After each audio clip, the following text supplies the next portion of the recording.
Aquella tarde de octubre, cuando el aire de Toluca ya traía ese frío húmedo que se mete en los huesos, encontré el rebozo doblado en la silla del comedor.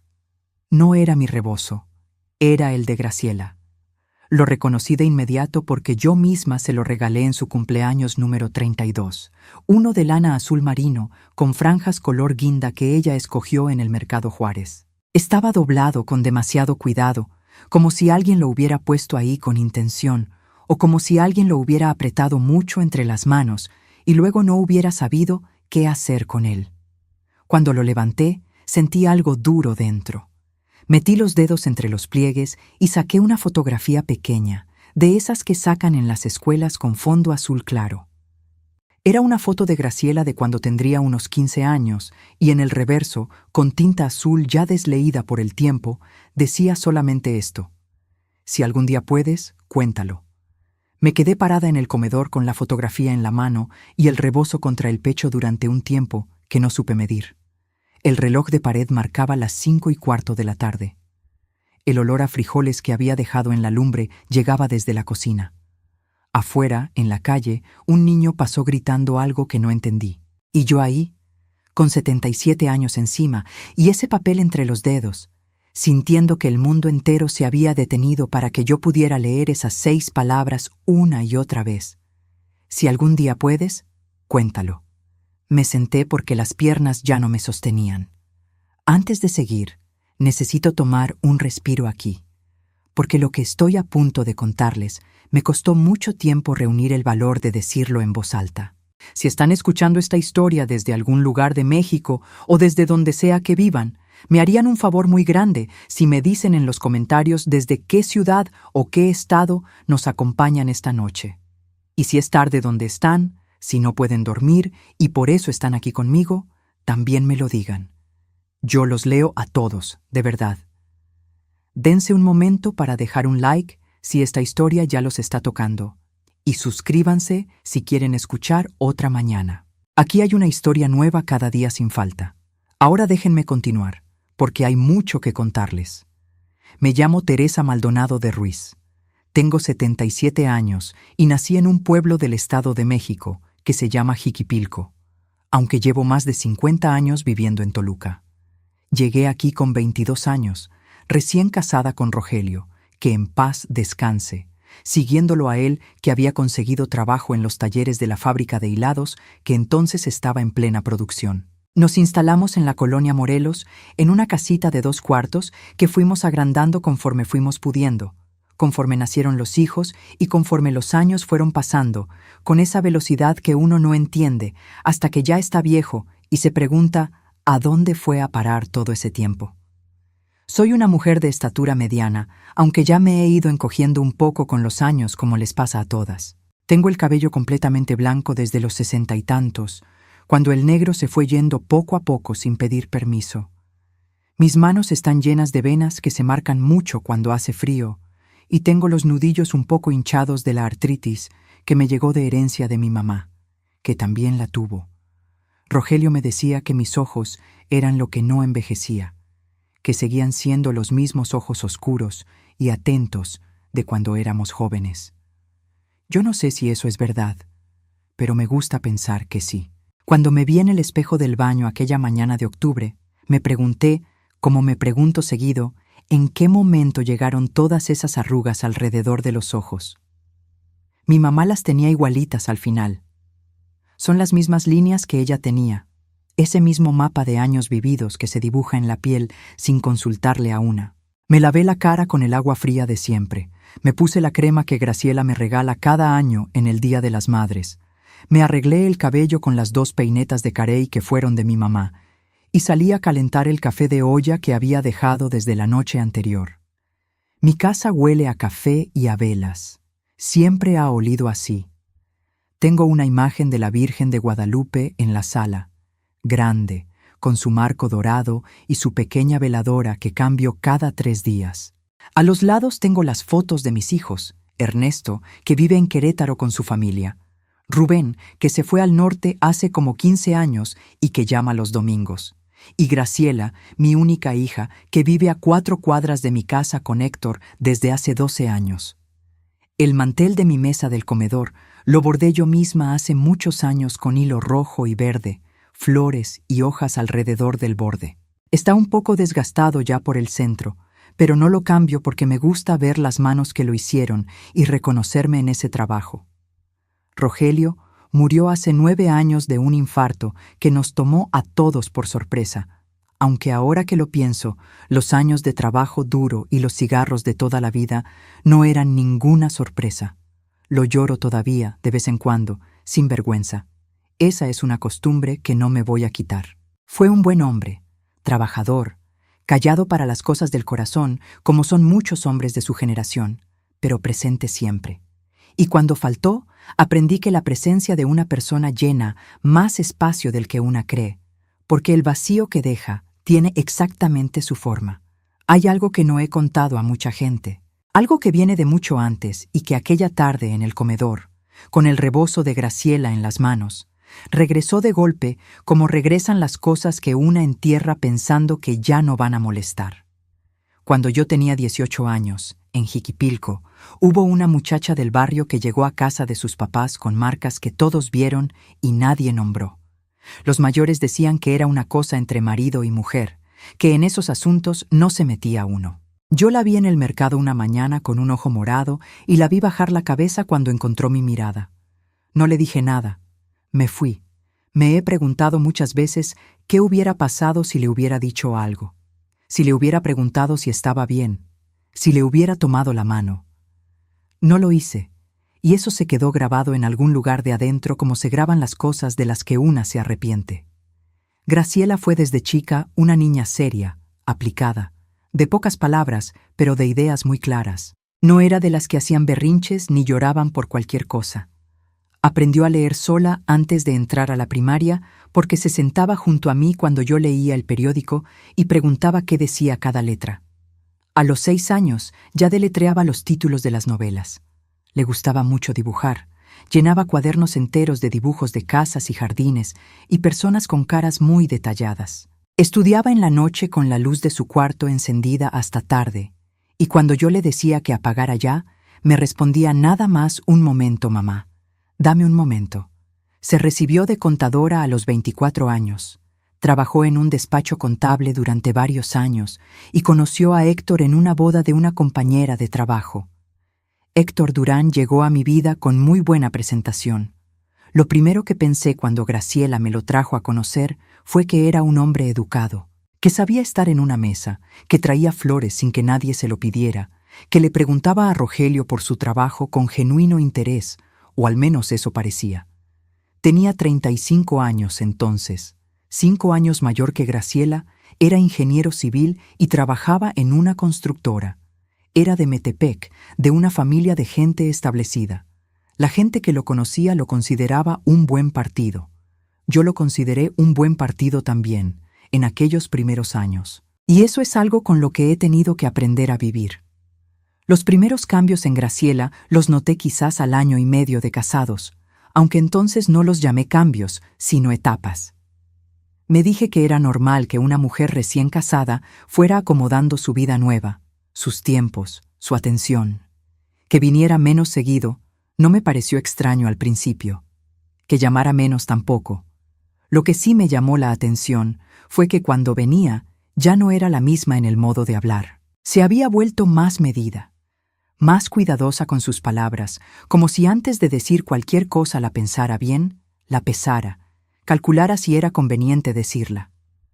La Graciela que yo conocía era directa, a veces hasta brusca de tanto ser directa. Esta Graciela nueva medía todo. Recuerdo una tarde que vine a visitarla a su casa porque me había dejado de contestar el teléfono 3 días seguidos y yo ya estaba preocupada. Llegué a tocar y tardó mucho en abrir.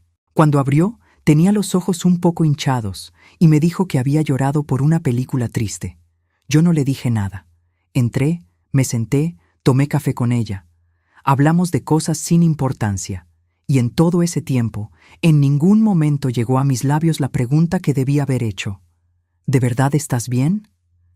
Esa es la primera cosa que no hice. Hay varias más.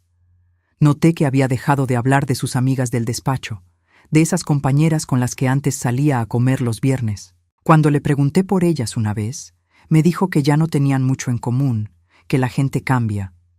Noté que en las reuniones familiares se sentaba siempre cerca de Héctor, y que antes de opinar sobre cualquier cosa, lo miraba de reojo, como buscando una señal.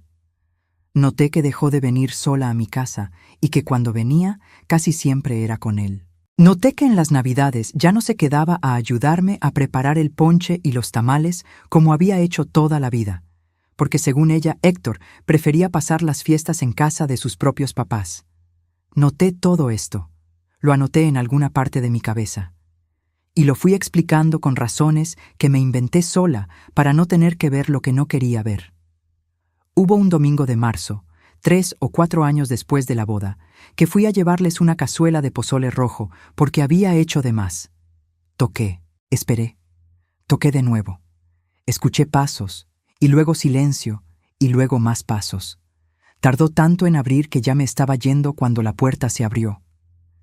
Graciela apareció con el cabello recogido deprisa, con una blusa de manga larga a pesar de que ese marzo estaba caluroso, y con una sonrisa que no le llegaba a los ojos. Me dijo que la había agarrado descansando, que había dormido mal. Me dio las gracias por el pozole. No me invitó a pasar. Yo me fui a mi casa diciéndome que ya se le había complicado la vida a los casados y que yo tampoco debía andar llegando sin avisar. Hay momentos que una no puede perdonarse. Ese es uno de los míos. El frío de octubre aquella tarde con el rebozo en las manos y la fotografía entre los dedos no era solo el frío del clima. Era otro tipo de frío.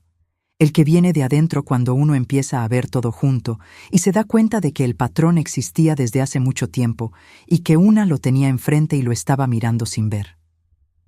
Me levanté de la silla. Fui a mi cuarto. Guardé la fotografía en el cajón de mi mesita de noche, debajo de la Biblia, y me quedé sentada en la orilla de la cama preguntándome qué tipo de madre había sido yo todos esos años. No lloré todavía. El llanto vino después, más tarde. En ese momento lo que llegó fue una cosa muy parecida al miedo, pero más pesada. Como cuando uno está en un cuarto oscuro y no sabe qué hay, pero sabe que hay algo. Esa noche, Graciela llegó a mi puerta a las 9:30. Tocó despacio, con los nudillos, 3 golpes cortos como siempre había tocado desde niña para que yo supiera que era ella. Abrí y la vi parada en el umbral con el abrigo gris que usa para el frío de Toluca, con el cabello suelto y con una expresión en la cara que reconocí de inmediato, aunque no la había visto nunca en ella. Era la cara de alguien que ya tomó una decisión difícil y que llegó a cumplirla antes de arrepentirse. Le dije que pasara. Le calenté café. Me senté frente a ella en la mesa del comedor, sobre el mantel bordado, bajo la luz amarilla de la lámpara que cuelga del techo. Y ella empezó a hablar. Me pidió primero que no la interrumpiera, que la dejara terminar, que aunque lo que fuera a decir doliera, necesitaba que yo escuchara todo antes de hacer o decir nada. Le dije que sí. Le tomé las manos y la escuché.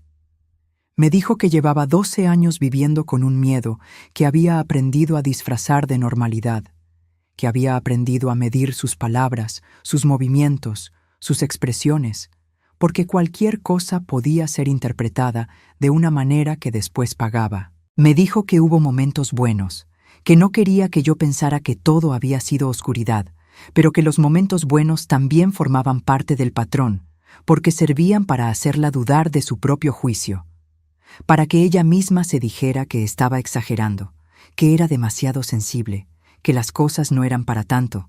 Me mostró las marcas en sus piernas. No dije nada. Me mordí los labios por dentro para no llorar, porque ella me había pedido que la dejara terminar y yo le iba a cumplir eso.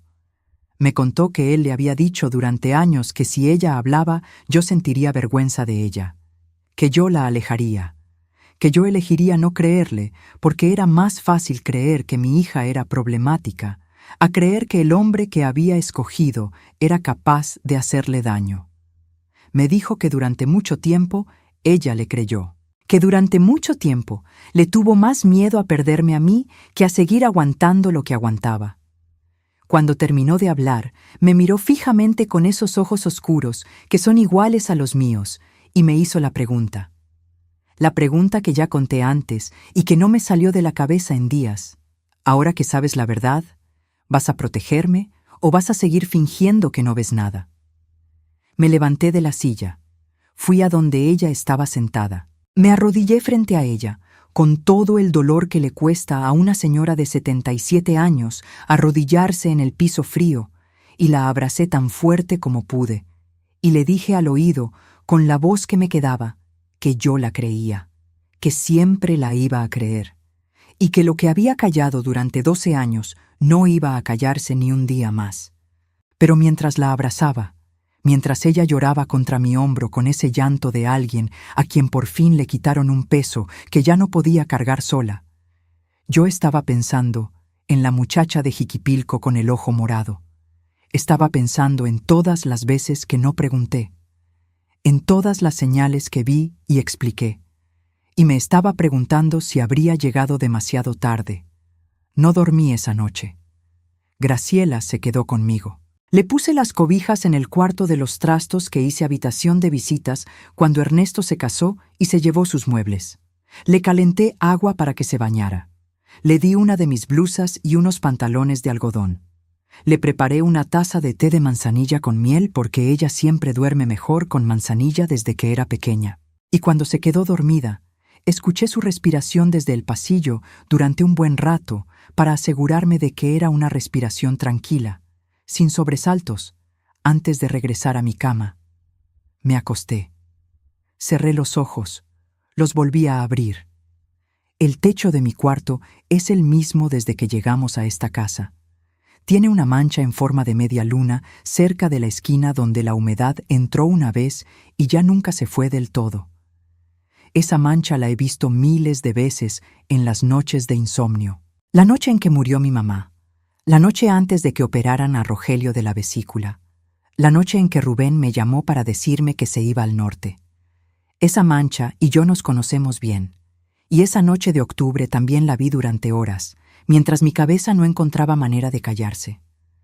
Nací en 1947 en Jiquipilco, que es un municipio del Estado de México en las faldas del Nevado de Toluca. En aquellos años era un lugar muy pequeño, de gente que vivía del campo, del ganado y del comercio en el tianguis de los jueves.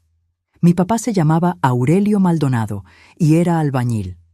Mi mamá se llamaba Refugio, Cuca le decíamos, y hacía tortillas para vender y bordaba manteles y servilletas que le encargaban las señoras del pueblo. Fui la mayor de 5 hermanos, 3 mujeres y 2 hombres, y eso significó desde muy chica que yo era la que ayudaba a mi mamá con los más pequeños, la que cargaba, la que calentaba, la que ponía el ojo cuando ella no podía. Me enseñaron que una mujer sirve. No lo decían con maldad, era simplemente el modo en que funcionaban las cosas, que una mujer aguanta, que una mujer no anda contando sus problemas por ahí, que lo que pasa en casa se queda en casa, y que el qué dirán tiene mucho peso cuando uno vive en un lugar donde todo el mundo se conoce, y la reputación de la familia vale más que el bienestar de una persona. Me lo enseñaron sin palabras, a través del ejemplo, a través de los silencios, a través de lo que se hacía y de lo que no se hacía y de lo que nunca se decía en voz alta. Hay una cosa que nunca le conté a Rogelio, ni a mis hijos, ni a nadie, en realidad, hasta ahora que estoy contándoles esto a ustedes. Cuando yo tenía 14 años, un hombre que venía a ayudar a mi papá con una construcción empezó a buscar pretextos para estar cerca de mí. Al principio pensé que era simpático, que era de esos hombres que les gusta platicar con todos. Después entendí que no era simpatía. Me agarraba del brazo cuando no venía al caso. Me decía cosas al oído cuando pasaba junto a mí. Una tarde que estaba yo sola en la casa, porque mi mamá había ido al tianguis y mis hermanos estaban en la escuela, entró a la cocina sin que yo lo llamara y se acercó demasiado. Yo me quedé tiesa como palo, sin saber qué hacer ni qué decir. Él me dijo que no hiciera ruido, que si yo decía algo, nadie me iba a creer, porque yo era una niña y él era un hombre de trabajo y de respeto, y que además mi papá lo necesitaba para terminar la construcción, y que si yo abría la boca, solo iba a causarle problemas a mi familia. No llegó a más porque en ese momento escuché la reja de la entrada y él se alejó de mí. Fue mi hermano Beto que regresaba antes porque le había dolido el estómago. Nunca supe si el hombre oyó también o si simplemente tuvo suerte esa tarde, pero se fue. Y yo no dije nada. No dije nada ese día, ni al día siguiente, ni nunca. Guardé eso en un lugar muy hondo donde pensé que se quedaría para siempre. Eso es lo que estaba pensando esa noche mirando la mancha del techo. En aquella tarde, en la cocina de Jiquipilco. En lo que sentí cuando él me dijo que nadie me iba a creer. Y en lo que debió haber sentido Graciela durante 12 años, escuchando exactamente lo mismo. Antes de continuar, necesito pausar un momento porque esto que estoy contando tiene mucho peso y quiero saber si están ahí, si están escuchando. ¿Dónde están esta noche? ¿Desde qué ciudad o qué estado nos acompañan? Dímelo en los comentarios porque yo los leo con mucho cuidado. Y si conocen a alguien que carga con algo parecido a lo que está cargando mi Graciela, alguien que también le dijeron que nadie le iba a creer, por favor compartan esta historia con esa persona. A lo mejor es exactamente lo que necesita escuchar. Dejen su like si siguen con esta viejita. Y suscríbanse si quieren saber qué pasó después, porque lo que viene es lo más difícil y también lo más importante. Graciela y yo desayunamos juntas a la mañana siguiente. Le hice huevos con ejotes y frijoles de olla, que es lo que le gustaba de niña cuando se quedaba a dormir en mi casa. Comimos en silencio al principio, un silencio diferente al de la noche anterior, más blando, más cansado. La luz de la mañana entraba por la ventana de la cocina y le daba en el cabello, y por un momento la vi como cuando tenía 10 años, sentada en ese mismo lugar con los pies colgando porque todavía no le llegaban al suelo. Le pregunté qué quería hacer, sin presionarla. Solo quería saber si había pensado en eso. Me dijo que tenía miedo, que llevaba 12 años teniendo miedo y que no sabía si sabía vivir sin él. Me dijo que Héctor sabía cosas de ella, documentos, cuentas, cosas que según él podría usar contra ella si ella intentaba irse. Me dijo que en varias ocasiones le había dicho que si ella intentaba separarse, él se encargaría de que nadie le creyera, que él tenía amigos y ella no tenía nada. Le pregunté si tenía las marcas documentadas en algún lado. Me dijo que no. Le pregunté si había contado esto antes con alguien.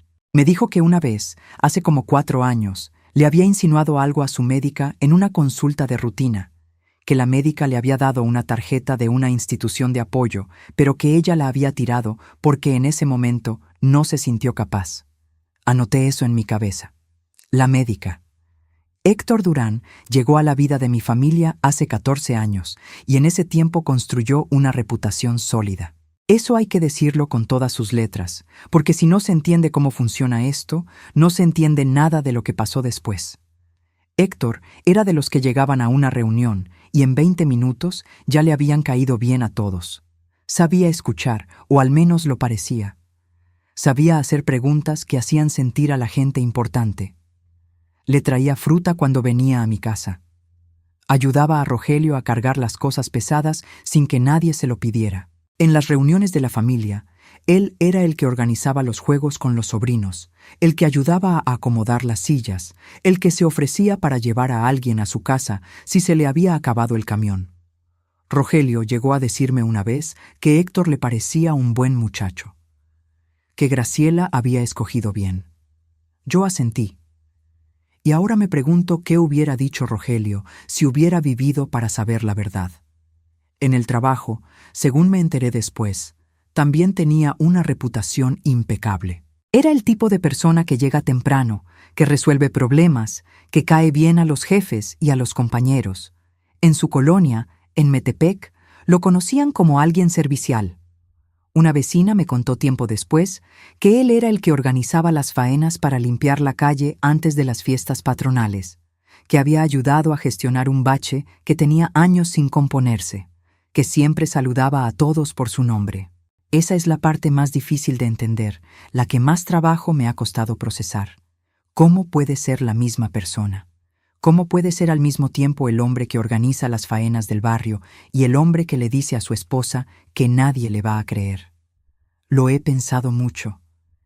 Y la única respuesta que he encontrado es que son la misma persona precisamente porque la máscara pública sirve para hacer imposible la acusación.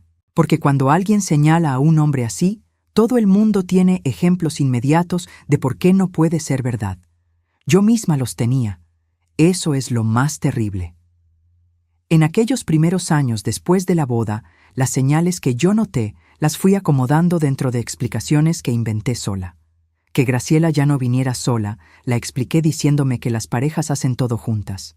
Que hubiera dejado de ver a sus amigas, lo expliqué diciéndome que la vida cambia cuando una se casa. Que ya no opinara con su espontaneidad, de siempre lo expliqué diciéndome que había madurado, que se había vuelto más reservada. Que a veces tuviera los ojos hinchados, lo expliqué con el trabajo y el cansancio. Y hubo una vez, una sola, que Ernesto, mi hijo mayor, me dijo en privado que a él, Héctor, no le terminaba de convencer, que había algo en su manera de mirar a Graciela que no le gustaba, como si la estuviera vigilando. Yo le dije que no exagerara, que Héctor era un buen hombre, que Graciela era feliz. Eso también es algo con lo que he tenido que aprender a vivir. El día después de que Graciela durmió en mi casa, cuando ya se había ido de regreso porque tenía miedo de que Héctor se preocupara si no aparecía, me fui a la iglesia.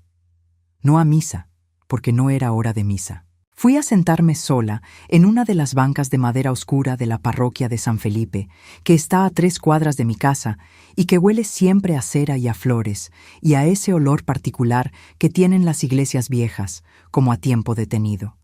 Me senté frente a la imagen de la Virgen de Guadalupe y le hablé.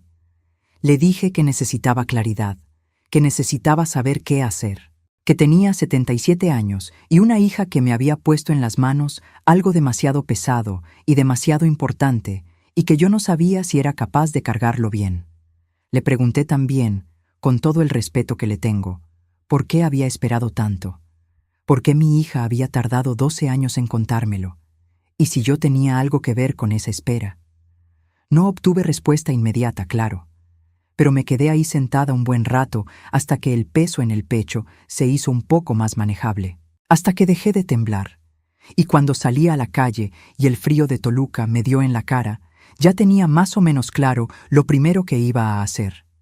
Iba a empezar a documentar todo lo que Graciela me contara, fechas, lugares, descripciones, lo que recordara, lo que tuviera. Iba a escribirlo en un cuaderno que compré esa misma tarde en la papelería de la esquina, uno de pasta dura color negro. Iba a hacer la memoria de mi hija mientras la de ella estaba demasiado llena de miedo para recordar con claridad. Y lo segundo que iba a hacer era localizar a esa médica. Graciela volvió a mi casa 3 días después. Esta vez llegó más temprano, a las 6 de la tarde, con una bolsa pequeña y con algo diferente en la cara.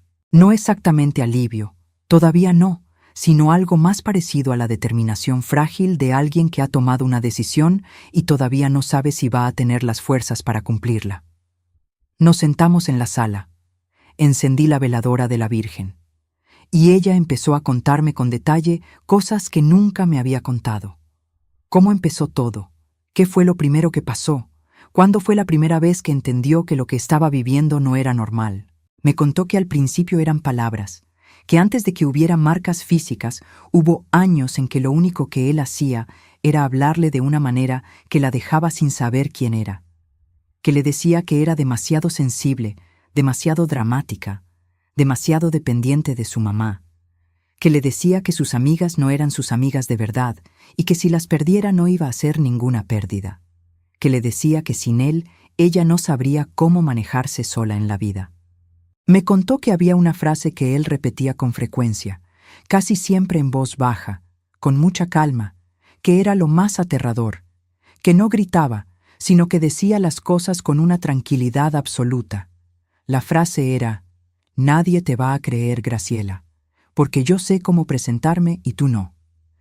Cuando me dijo eso, la mano con que sostenía el cuaderno negro se puso tan fría que casi no podía escribir. Lo anoté de todas formas, con letra clara y firme, porque ese cuaderno iba a ser la memoria de mi hija y no iba a faltarle ni una sola palabra. Esa noche, cuando Graciela ya se había ido, Héctor llamó a mi teléfono. No esperaba eso. Contesté sin saber bien qué venía. Fue muy amable, como siempre.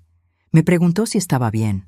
Me dijo que Graciela le había dicho que había pasado un poco de tiempo conmigo y que le daba gusto que nos viéramos. Me preguntó si necesitaba algo, si había algo en que pudiera ayudar. Y al final, justo antes de despedirse, dijo algo que metió frío en mis huesos. Me dijo: «Oiga, doña Teresa, usted ya sabe cómo es Graciela a veces, ¿verdad? Un poco exagerada, un poco dramática. Espero que no la esté preocupando con cosas que no son para tanto. Usted ya está grandecita para andar con sustos innecesarios». Colgué. Me quedé parada junto al teléfono en el pasillo con la mano todavía en el aparato y la sangre helada.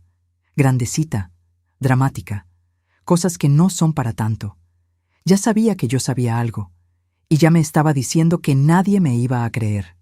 Me equivoqué al pensar que tenía tiempo. Esa llamada me demostró que el tiempo ya se estaba acabando.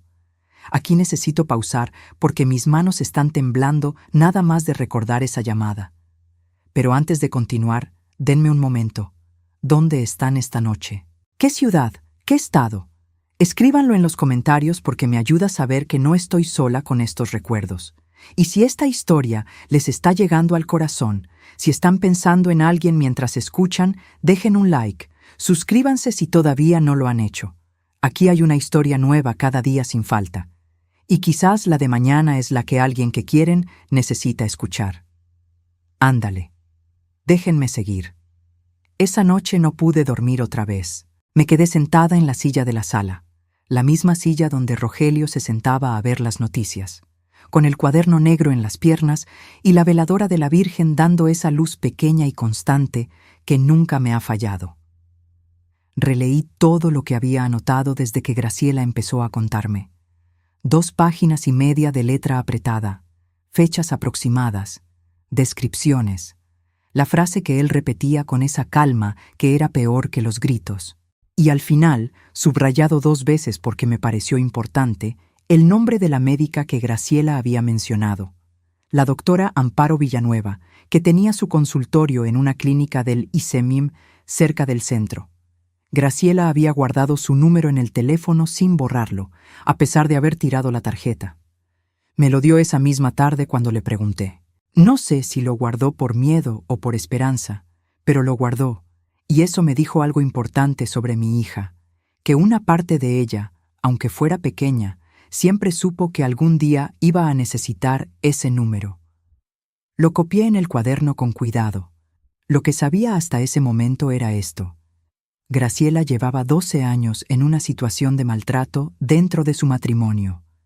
El maltrato había sido primero de palabras y después también físico, con marcas que yo había visto con mis propios ojos. Héctor Durán sabía que yo sabía algo, porque había llamado esa misma noche para empezar a sembrar una narrativa, la de la suegra anciana que se preocupa por tonterías, la de la hija exagerada y dramática. No tenía pruebas físicas documentadas todavía, no tenía testigos. Lo que tenía era el cuaderno, mi memoria y la determinación de no fallarle a mi hija como le había fallado a aquella muchacha de Jiquipilco 40 años atrás. A las 6 de la mañana ya estaba vestida. Me hice el café. Desayuné de pie junto a la estufa porque no tenía ganas de sentarme. Y cuando el reloj marcó las 9, llamé al número de la doctora Villanueva. Contestó una recepcionista que me dijo que la doctora tenía consultas los martes y jueves y que si quería una cita tendría que esperar hasta el jueves siguiente porque el martes ya estaba lleno. Le dije que era urgente. Me preguntó si era una urgencia médica. Le dije que era una urgencia de otro tipo. Hubo un silencio y luego me dijo que iba a ver si podía hablar con la doctora un momento. Esperé 4 minutos. Los conté. La doctora Villanueva tomó el teléfono con una voz tranquila, profesional, de las personas que están acostumbradas a escuchar cosas difíciles sin descomponerse. Le dije quién era. Le dije que era la mamá de una paciente que había tenido una consulta con ella hace algunos años. No dije el nombre de Graciela todavía. Esperé a ver cómo respondía. Me dijo que me escuchaba. Le dije que mi hija me había contado lo que estaba viviendo, que yo había visto las marcas, que necesitaba saber qué hacer, ¿Por dónde empezar? ¿A quién acudir? Hubo un momento de silencio al otro lado. Luego me dijo: «Señora, ¿su hija sabe que me está llamando?». Le dije que sí, que Graciela me había dado su número, que en este momento mi hija estaba en su casa con el hombre que le hacía daño porque todavía tenía miedo de salir, pero que yo necesitaba tener un plan antes de que las cosas se pusieran peor. La doctora Villanueva me dijo que viniera ese mismo día a las 2 de la tarde, que iba a sacar tiempo entre pacientes, que era importante que yo supiera mis opciones antes de dar cualquier paso. Colgué el teléfono y me persigné frente a la Virgen. «Gracias», le dije, «por esta mujer, por este número guardado en un teléfono durante 4 años, por esta cita a las 2 de la tarde». La clínica del ISEMIM quedaba a 20 minutos de mi casa en camión. Llegué con 10 minutos de adelanto y me senté en la sala de espera con el cuaderno negro en la bolsa de mano. El consultorio olía a ese olor aséptico de los lugares médicos, con ese zumbido de los fluorescentes que siempre me ha dado un poco de dolor de cabeza. Había una señora con un niño pequeño sentada frente a mí, y el niño me miraba con esa curiosidad directa que tienen los niños chicos. Le sonreí. Él me devolvió la sonrisa y luego escondió la cara en el hombro de su mamá. La doctora Villanueva resultó ser una mujer de unos 45 años, con el cabello oscuro recogido y unos lentes de armazón delgado. Tenía una manera de sentarse que comunicaba atención, inclinada ligeramente hacia adelante, con las manos juntas sobre el escritorio. Me preguntó cómo estaba. Le dije que no muy bien.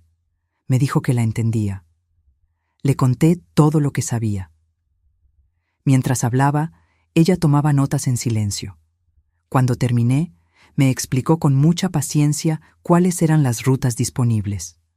Me habló del DIF municipal de Toluca, que tenía un área especializada en violencia familiar con trabajadoras sociales y psicólogas. Me dijo que lo más importante antes de cualquier denuncia formal era que Graciela recibiera atención psicológica, que eso iba a ser fundamental más adelante para cualquier proceso legal porque el acompañamiento profesional daba peso y credibilidad al testimonio. Me habló del Ministerio Público y del Centro de Justicia para las Mujeres del Estado de México, que tenía sede en Toluca y que ofrecía orientación legal, atención psicológica y acompañamiento en el proceso de denuncia, todo en el mismo lugar. Me dijo algo más que me quedó grabado para siempre. Me dijo que los casos como el de Graciela son difíciles no porque la verdad no exista, sino porque el tiempo que la persona lleva en la situación a veces hace que ella misma dude de su propia versión. Que por eso el acompañamiento era tan importante, para que Graciela no estuviera sola con su historia. Le pregunté si ella podía ayudarnos, si podía hacer algo desde su posición de médica. Me miró un momento antes de responder. Luego me dijo: «Si su hija viene a verme, puedo hacer una valoración clínica, puedo documentar lo que encuentre. Eso puede tener valor en un proceso, pero necesito que ella venga. Necesito que ella lo decida». Salí de esa clínica con el cuaderno apretado contra el pecho y con algo que no había tenido en días: un mapa.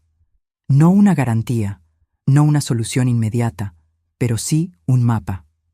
Un lugar a donde ir, un nombre que llamar, una persona que había visto a mi hija una vez y que estaba dispuesta a volver a verla. Esa noche llamé a Graciela. Le conté dónde había ido y lo que la doctora había dicho. Hubo un silencio largo del otro lado de la línea. Luego me preguntó en voz baja si Héctor estaba cerca. Le dije que eso ella lo sabía mejor que yo. Me dijo que no, que estaba en el cuarto, que podía hablar un momento. Le dije que nadie la iba a obligar a nada, que cada paso era decisión suya, que yo iba a estar ahí para lo que necesitara y que no me iba a mover de su lado. Le dije que la doctora Villanueva la recordaba y que estaba dispuesta a recibirla. Graciela lloró muy despacio, sin hacer ruido. Ese llanto de quien ya no puede más, pero todavía tiene miedo de que la escuchen. Me dijo: «Bueno, mamá, voy a ir. Todavía me falta contarles lo que pasó cuando decidí hablar con ella directamente, cuando intenté convencer a Graciela de que contara su historia frente a quienes podían ayudar, y lo que pasó cuando Héctor se enteró de que yo no me iba a quedar callada». porque eso fue cuando todo se complicó de una manera que no esperaba. Pero antes necesito un momento con ustedes. Perdónenme. Todavía duele mucho recordar esta parte. ¿Dónde están ahorita escuchando esta historia? ¿Qué ciudad? ¿Qué estado? ¿Qué hora es donde están? Dímelo en los comentarios que yo los leo con mucho cuidado. Y si sienten que esta historia le puede servir a alguien que conocen, alguien que quizás también está callando algo que no debería callar, por favor compártanla. Ese es el favor más grande que me pueden hacer. Dejen su like y suscríbanse si todavía no lo han hecho. Aquí hay una historia nueva cada día sin falta. Ahora déjenme continuar. Graciela fue a ver a la doctora Villanueva el miércoles siguiente, sola, en un horario en que Héctor estaba en el trabajo. Yo la acompañé hasta la puerta de la clínica y me quedé esperando en la sala de espera durante 40 minutos que se me hicieron interminables. Cuando salió, tenía los ojos rojos, pero la espalda derecha. Me dijo que la doctora había sido muy amable, que la había escuchado sin interrumpirla, que había hecho una valoración y que había documentado todo en su expediente. Me tomó la mano en el camión de regreso y no dijo nada más. No necesitó decir nada más. 3 días después de esa visita, Héctor llegó a mi casa. No tocó la puerta de la manera usual. Tocó fuerte, con la palma abierta, 3 golpes secos que no eran una visita, sino una advertencia. Abrí porque no tenía razón para no abrir, aunque el estómago se me fue al suelo en cuanto lo vi en el umbral. Traía la misma ropa de trabajo, la camisa azul marino con el logo de la constructora bordado en el pecho, y una expresión que nunca le había visto. Una expresión en que la máscara estaba todavía puesta, pero apenas, como cuando el barniz de una silla vieja empieza a levantarse por las orillas. Entró sin que yo lo invitara. Se paró en el centro de la sala y miró alrededor como si estuviera inventariando el lugar. Luego me miró a mí. Me dijo que sabía que Graciela había ido a ver a su médica. Me dijo que sabía que yo había estado metiéndome en cosas que no eran mi asunto. Y luego me dijo algo que repitió 2 veces para que quedara claro. Que una señora de su edad, con todos los respetos, no tenía idea de cómo funcionaban las cosas, y que si yo seguía por ese camino, lo que iba a conseguir era que Graciela se alejara de mí para siempre, porque él se iba a encargar de que así fuera. Lo miré. Tenía 77 años. Tenía artritis en los nudillos y la rodilla derecha que me duele cuando llueve. Tenía el cuerpo de una mujer vieja y el corazón de una madre que lleva 12 años sin ver lo que tenía enfrente. Y lo miré a los ojos, a ese hombre que llevaba 14 años sentándose en mi mesa y comiendo mi comida y diciéndome con esa voz tranquila de todo el mundo, me quiere, que era un buen hombre. Y le dije con toda la calma que pude juntar, Héctor, te escucho. Y te digo lo siguiente, puedes decir lo que quieras, pero yo ya sé lo que sé. Y lo que sé ya está escrito en un cuaderno y lo sabe también la doctora de mi hija. Así que si quieres amenazar a alguien, amenaza a alguien que no tenga 77 años de práctica en aguantar cosas difíciles. Se quedó callado. Por un momento vi pasar algo por su cara que no supe nombrar bien. Quizás sorpresa, quizás cálculo, quizás las 2 cosas al mismo tiempo. Luego se arregló la camisa, me dijo que esperaba que yo recapacitara y se fue. Cerré la puerta. Me apoyé en ella con la espalda y esperé a que las piernas dejaran de temblar. Lo que no le dije a Héctor esa tarde fue que 2 días antes había llamado a Ernesto, mi hijo mayor, en Querétaro, y le había contado todo. Ernesto escuchó en silencio, con esa manera suya de no interrumpir nunca hasta que uno termina. Cuando terminé, me dijo que él siempre había sabido que algo no estaba bien, que le había dicho exactamente eso a Rogelio antes de que muriera y que Rogelio tampoco había querido ver. Me dijo que iba a venir el fin de semana siguiente, que no iba a dejarme sola con esto. También le llamé a Rubén al norte. La llamada fue más corta y más difícil. Rubén lleva tanto tiempo fuera que a veces el teléfono lo hace sentir más lejos en lugar de más cerca. Me escuchó. Me dijo que qué barbaridad. Me dijo que si necesitaba dinero para lo que fuera que me dijera. No prometió venir y yo no se lo pedí porque sé cómo es Rubén y sé que cada uno ayuda como puede. El fin de semana llegó Ernesto. Nos sentamos los tres, Graciela, Ernesto y yo, en mi sala, con el mantel bordado en la mesa y el café de olla y las fotos de todos en la pared. Graciela les contó a su hermano con mucho trabajo, con muchas pausas, con las manos entrelazadas en el regazo. Ernesto no la interrumpió ni una sola vez. Cuando ella terminó, él se levantó, fue a donde ella estaba sentada y la abrazó sin decir nada durante un rato largo. Luego me miró y me dijo, ¿por dónde empezamos? Por el Centro de Justicia para las Mujeres, le dije.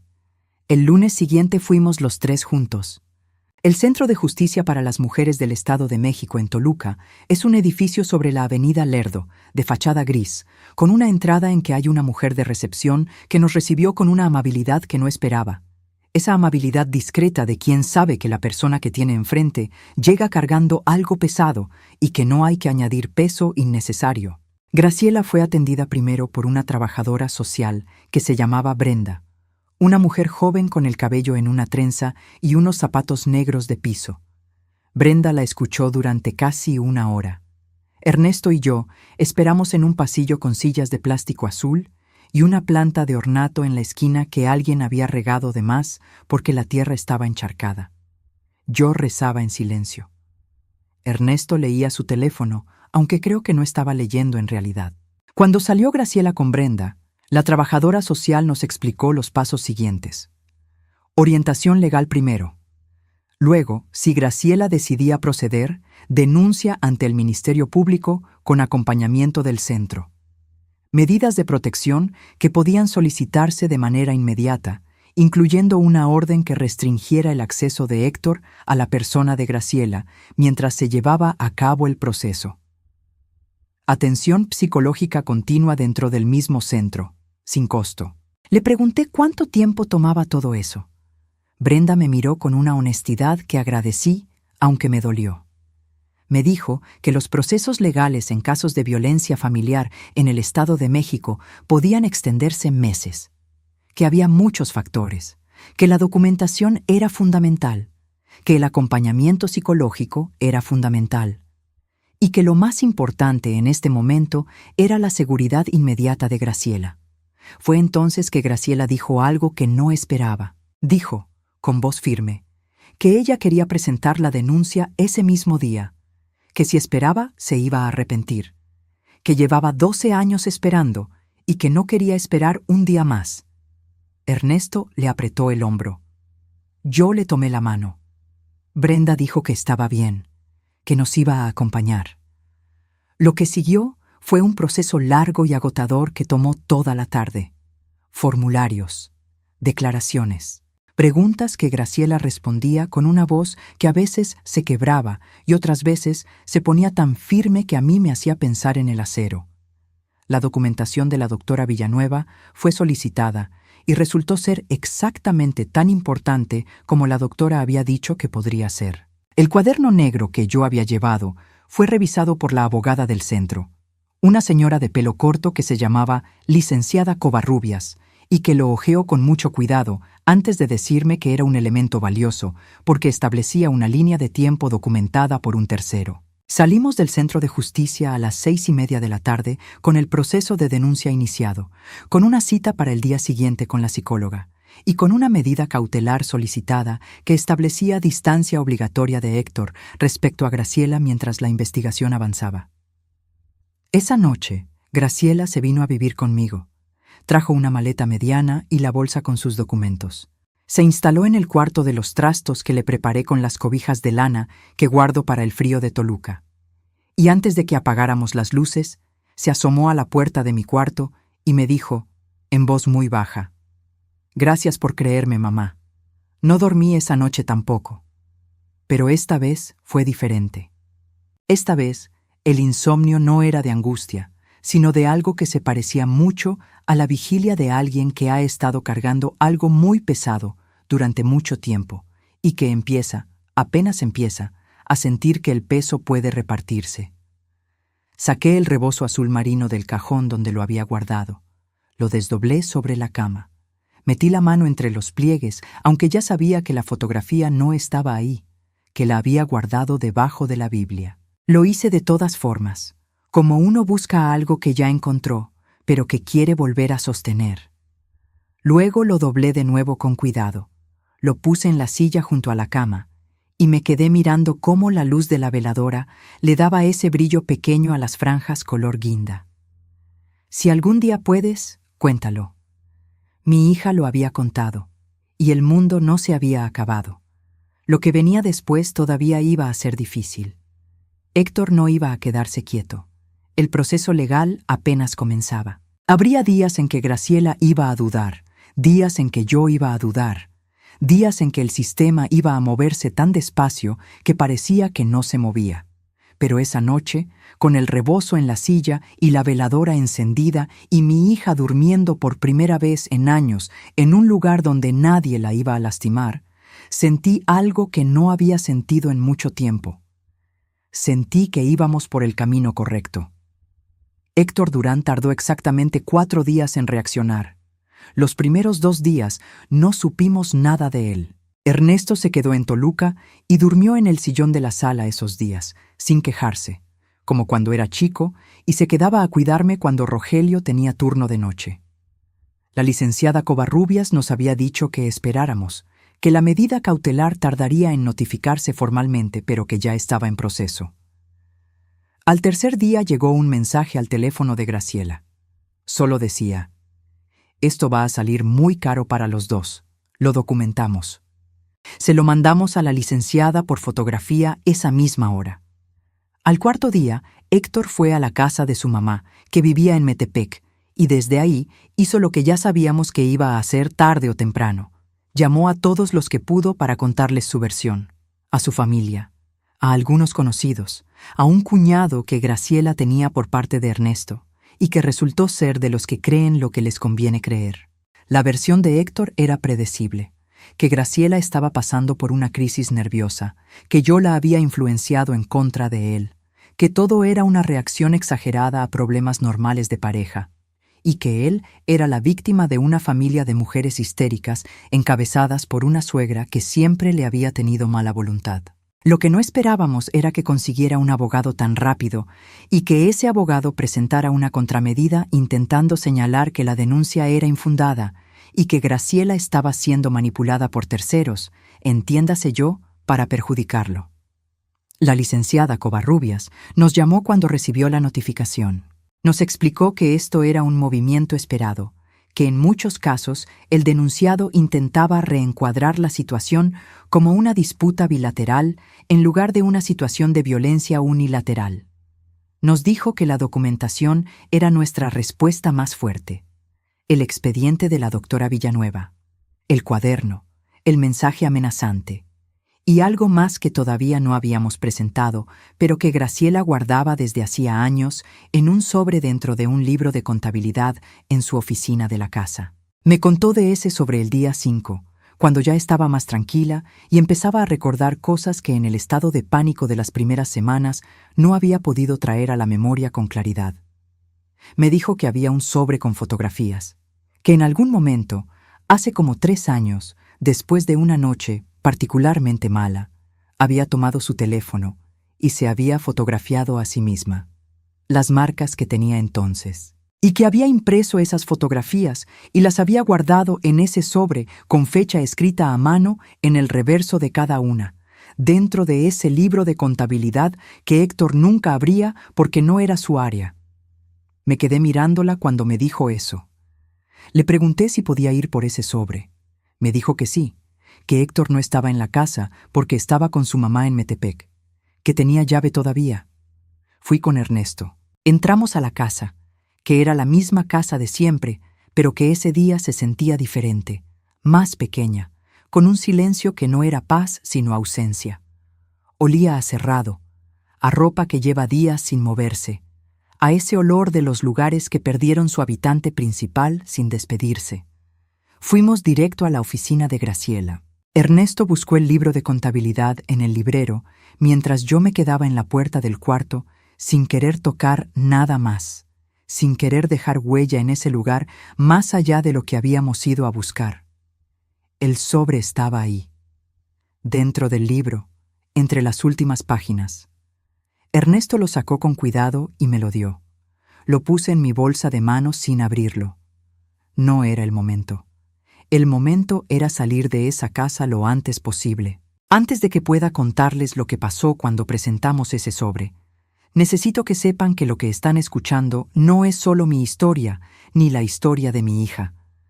Es la historia de muchas mujeres en muchas ciudades de este país que guardan sobres dentro de libros de contabilidad porque no tienen otro lugar donde guardar la verdad.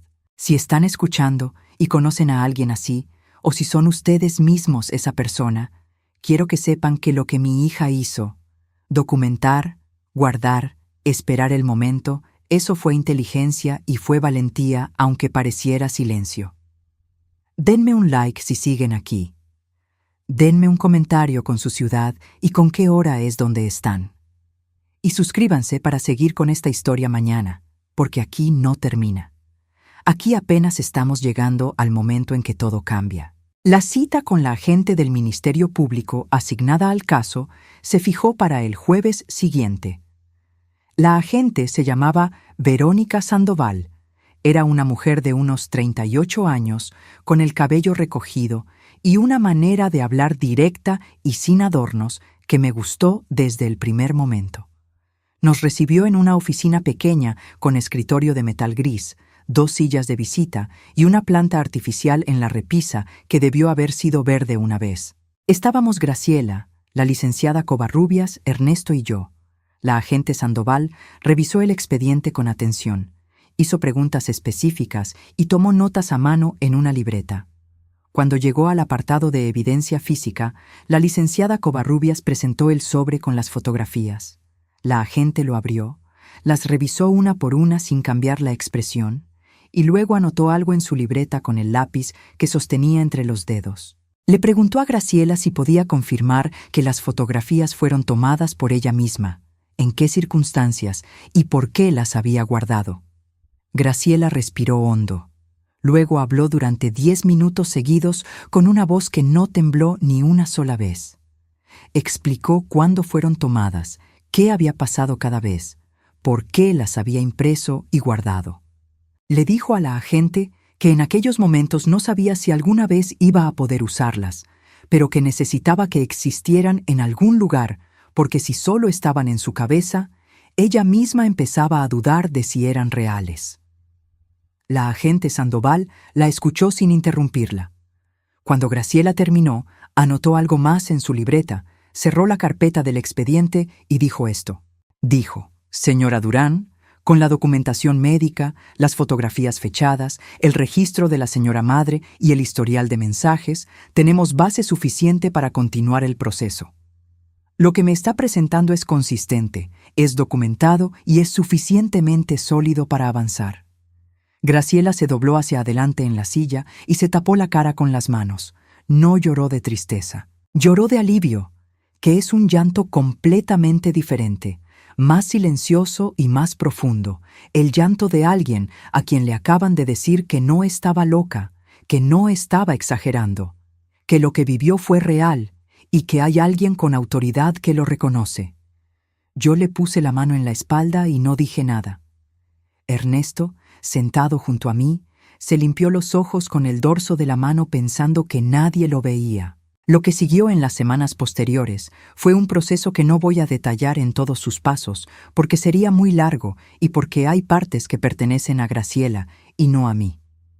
Lo que sí les puedo decir es que Héctor Durán fue citado a declarar, que su abogado intentó varias maniobras para retrasar el proceso y para cuestionar la credibilidad de la evidencia, que la contramedida que había presentado fue desestimada porque la evidencia era demasiado sólida para ser rebatida con argumentos de manipulación familiar. Hubo un día, un martes de noviembre con ese frío seco de Toluca que hiela los dedos, en que la licenciada Covarrubias nos llamó para decirnos que el juez familiar había emitido una medida de protección definitiva que prohibía a Héctor acercarse a Graciela, a su lugar de trabajo, a mi casa y a cualquier lugar donde ella se encontrara, bajo apercibimiento de detención inmediata.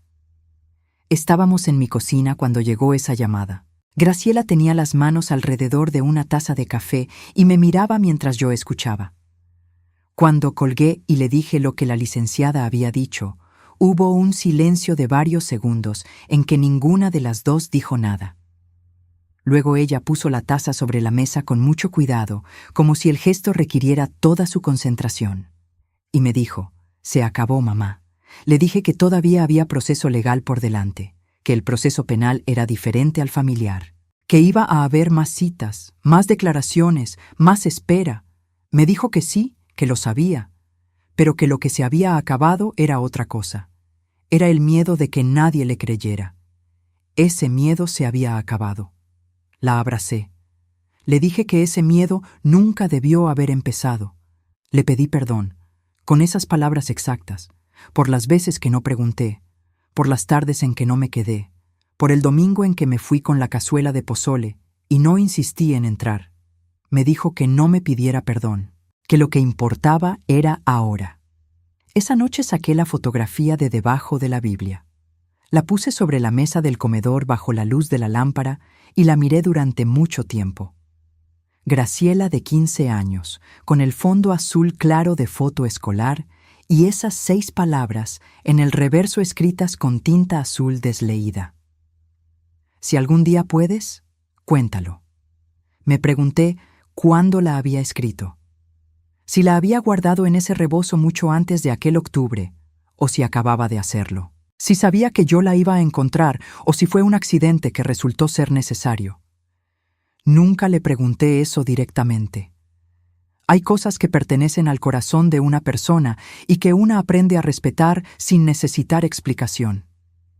En los meses que siguieron, el proceso penal avanzó lentamente, pero avanzó. Héctor Durán enfrentó cargos formales por violencia familiar en el sistema de justicia del Estado de México. Su abogado apeló, retrasó, maniobró, pero la evidencia era la evidencia. Y la agente Sandoval era exactamente el tipo de persona que no suelta un caso que tiene entre las manos. En la colonia de Metepec, donde Héctor había construido su reputación durante años, la historia se fue sabiendo poco a poco, como se saben estas cosas en los lugares pequeños, con susurros y con miradas, y con el silencio incómodo de las personas que decían que era tan buen vecino y que ahora no saben bien qué hacer con eso. Su mamá dejó de contestarme el teléfono, lo cual estaba bien porque yo tampoco tenía nada que decirle. Algunos compañeros del trabajo se distanciaron. El encanto que había sido su protección más grande se fue desmoronando con cada persona que conocía la verdad, porque la verdad tiene esa propiedad. Una vez que empieza a moverse, no para.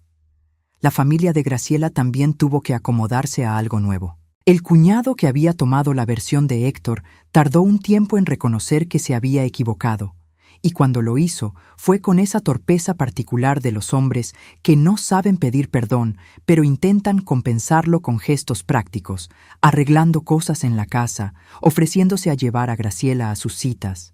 Graciela lo aceptó porque Graciela siempre fue más generosa que yo. Hubo algo que no esperaba. Una tarde, semanas después de todo lo más intenso, la vecina de Héctor en Metepec, la señora que me había contado que él organizaba las faenas del barrio, me llamó al teléfono.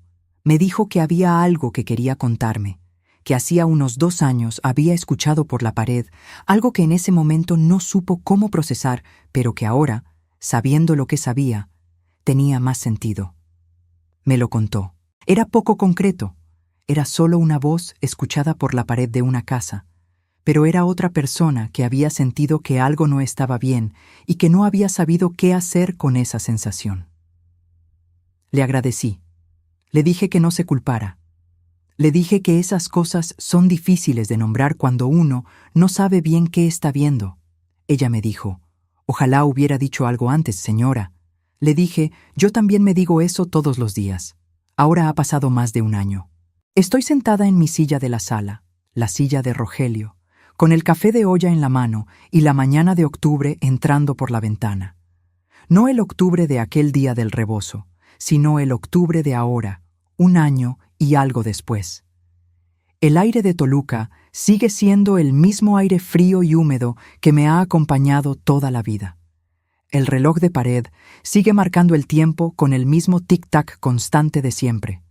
Pero las cosas no son iguales. Graciela está en el cuarto de los trastos que se convirtió en su cuarto. No de visitas, sino su cuarto, con sus libros de contabilidad en la repisa, sus zapatos ordenados junto a la puerta, su crema facial en el baño que compartimos.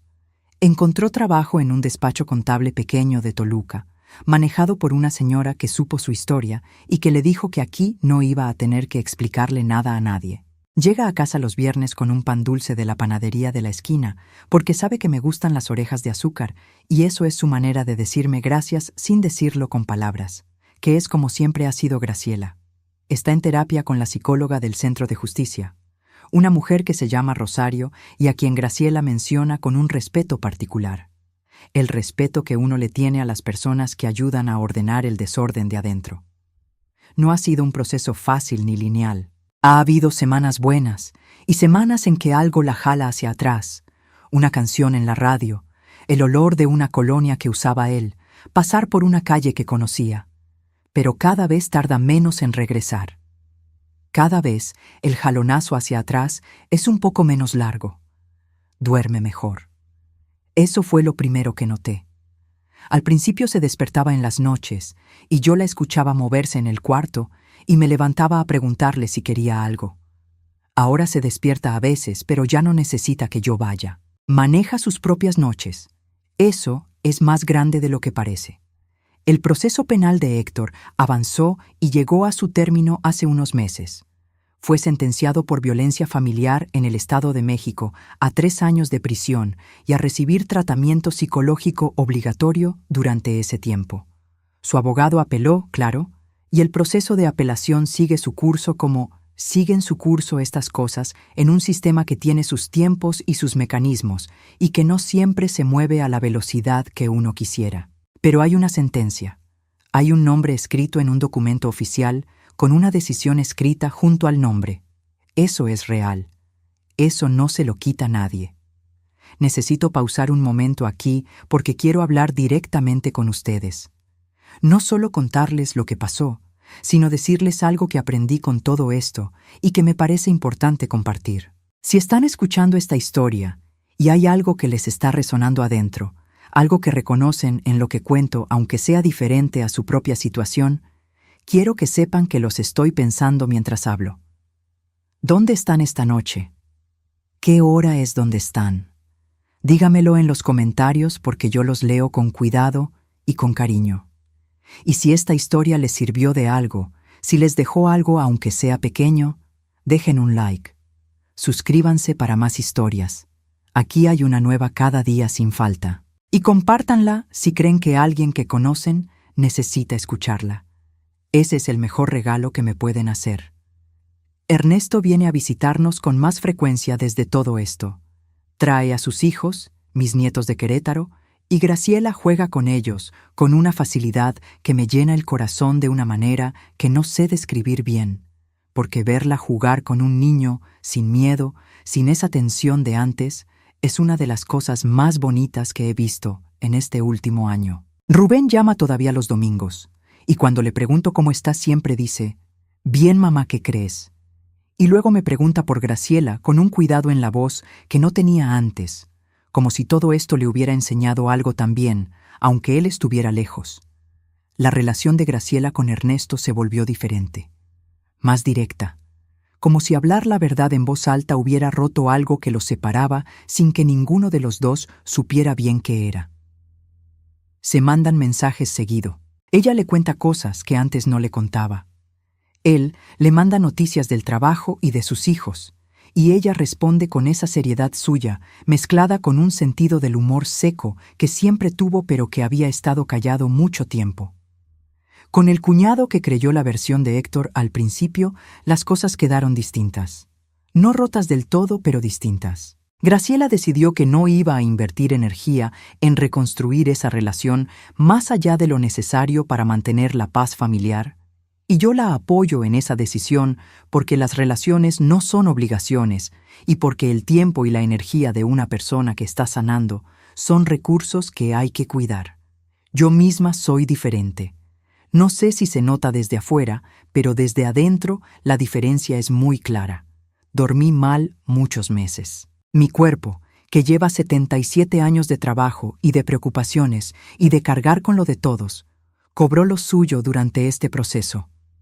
Hubo una mañana en que me desperté con el pecho tan oprimido que llamé a Ernesto asustada y él me llevó al médico. El médico me dijo que era estrés acumulado, que el corazón estaba bien, pero que el cuerpo no podía seguir aguantando la tensión sin consecuencias. Me mandó a descansar, cosa difícil de hacer cuando una tiene el carácter que tengo, y me dijo que si no aprendía a soltar lo que ya no estaba en mis manos, iba a seguir pagando el precio físicamente.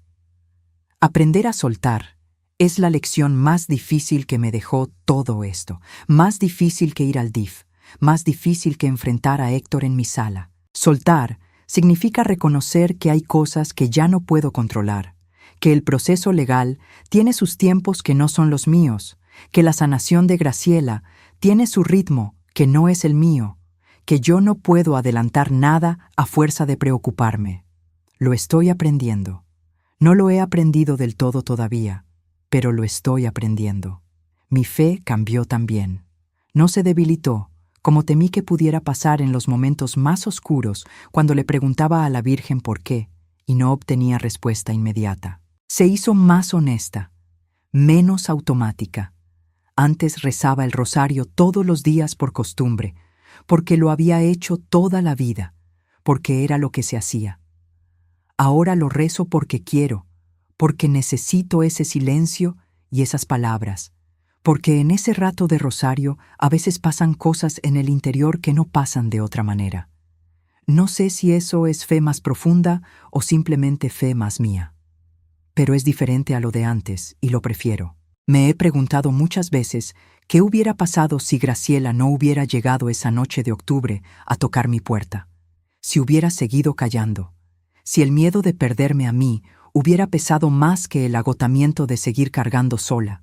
Y no tengo respuesta para eso porque ese camino no es el que tomamos. Lo que sí sé es que el hecho de que llegara dice algo sobre ella y dice algo sobre lo que había entre nosotras, sobre los años de café juntas y de mantel bordado y de orejas de azúcar los viernes, sobre ese hilo que siguió ahí aunque Héctor hiciera todo lo que pudo para cortarlo. Una tarde reciente, estábamos las dos en la cocina preparando el mole para una visita de Ernesto y sus hijos. Graciela estaba desvenando los chiles con esa concentración que pone en todo lo que hace, y yo estaba tostando los jitomates en el comal. La radio tenía una estación de música de antes, boleros y rancheras viejas, y en un momento pasó una canción que le gustaba mucho a Rogelio. Le dije, «Esta le encantaba a tu papá». Graciela levantó la vista del chile y me miró. Me dijo, «Me acuerdo». La ponía en el casete del carro cuando íbamos de viaje. Nos quedamos calladas un momento con la música llenando la cocina. Y luego ella sonrió. Una sonrisa completa, de las que llegan a los ojos, de las que no se calculan ni se miden. Una sonrisa que yo no había visto en mucho tiempo y que me golpeó el corazón de una manera que no esperaba. Ese momento en la cocina con el mole y la radio y la sonrisa de mi hija es lo que más valió. Más que cualquier resolución legal. Más que cualquier sentencia. Más que cualquier cosa. Ese momento cotidiano y simple de dos mujeres en una cocina de Toluca haciendo mole y recordando a Rogelio con una canción vieja. Eso es lo que guardé. Eso es lo que guardo. Ahora quiero hablarle directamente a cada persona que está escuchando, porque si llegaron hasta aquí es porque algo de esta historia les importó y quiero honrar eso. A las abuelas que sienten que algo está mal, pero que dudan de sí mismas porque son mayores y tienen miedo de que no les crean. Escúchenme bien. La edad no embota el instinto, la experiencia lo afina. Si algo en lo que ven no cuadra, si hay una señal que no saben bien nombrar, pero que está ahí como una piedra en el zapato, no la ignoren. Documenten. Hablen con alguien de confianza. Busquen al DIF de su municipio, al Centro de Justicia para las Mujeres de su estado, a la médica, a la maestra, a quien sea que pueda escuchar con autoridad y con preparación. Su voz importa, su observación importa. No dejen que nadie les diga que ya están muy viejitas para andar notando cosas. A los hijos y las hijas que tal vez tienen una persona cerca que está viviendo algo así y que no saben cómo acercarse. La pregunta más sencilla a veces es la más difícil de hacer. ¿Estás bien de verdad? No de pasada, no mientras hacen otra cosa, sino sentados enfrente, con tiempo, con disposición de escuchar lo que venga, aunque sea difícil. Si alguien les dice que no, créanle. Si alguien les da señales sin palabras, vean las señales. No hagan lo que yo hice durante años, que fue explicar lo inexplicable para no tener que actuar. A quien esté en este momento viviendo algo parecido a lo que vivió Graciela, no están solos ni solas. Lo que sienten es real. Lo que recuerdan es real. La voz que les dice que nadie les va a creer no es la verdad. Es el instrumento de control de alguien que sabe que si hablan, su poder se acaba. En México hay recursos. El DIF está en todos los municipios. Los centros de justicia para las mujeres están en las capitales de los estados. La línea mujer es el 800-900-25-804 y atiende las 24 horas. No tienen que tener todo resuelto antes de pedir ayuda. Solo tienen que dar el primer paso, que es decirle a alguien de confianza: necesito ayuda. Y a quien lleve mucho tiempo callando algo que ya no quiere callar. El momento más difícil no es el que viene después de hablar. Es el momento justo antes. Es ese instante en que la mano está en la puerta y el corazón está latiendo muy rápido y la voz interna dice: ¿qué tal si no me creen? Ese momento pasa. Lo que viene después es diferente para cada quien, y no siempre es fácil, pero es diferente. Y diferente, cuando uno ha estado en el mismo lugar oscuro durante mucho tiempo, ya es un avance. El rebozo azul marino con franjas color guinda está doblado sobre la silla del cuarto de Graciela. Ella lo usa cuando hace frío, que en Toluca es casi siempre. Lo vi ayer sobre sus hombros mientras tomaba café en la mañana y se me llenaron los ojos sin poder evitarlo. No lloré. Nada más se me llenaron y luego pasó, como pasan las cosas que ya no necesitan desbordarse porque ya encontraron su lugar. La fotografía de 15 años todavía está debajo de la Biblia en mi mesita de noche. Un día, cuando Graciela esté lista, creo que voy a dársela. No para recordarle el dolor, sino para recordarle quién era antes del miedo y quién está volviendo a ser. Esa muchacha de la foto con los ojos oscuros y serios que escribió 6 palabras en el reverso porque algo en ella ya sabía que algún día iba a necesitar que existieran. Esa muchacha estaba ahí todo el tiempo. El miedo la cubrió, pero no la apagó. Y eso lo llevo en el corazón, como el regalo más grande que me dio esta historia que no quise vivir, pero que estoy agradecida de haber podido acompañar.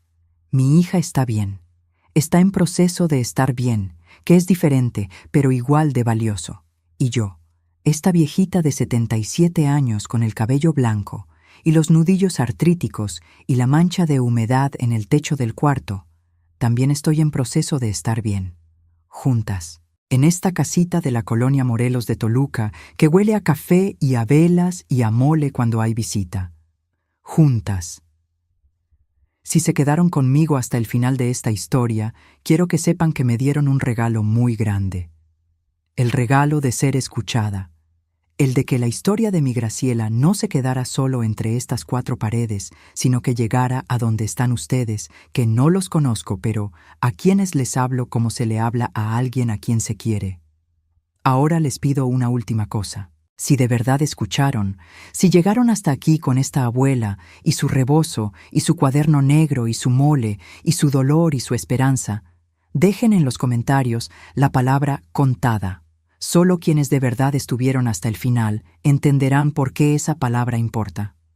Y suscríbanse si todavía no lo han hecho, que aquí hay una historia nueva cada día sin falta, y quizás la de mañana es la que alguien que quieren necesita escuchar. Denme su like. Dígame desde qué ciudad y desde qué hora me acompañaron esta noche, y cuídense mucho por allá. Desde el corazón de esta abuela al de ustedes, muchísimas gracias.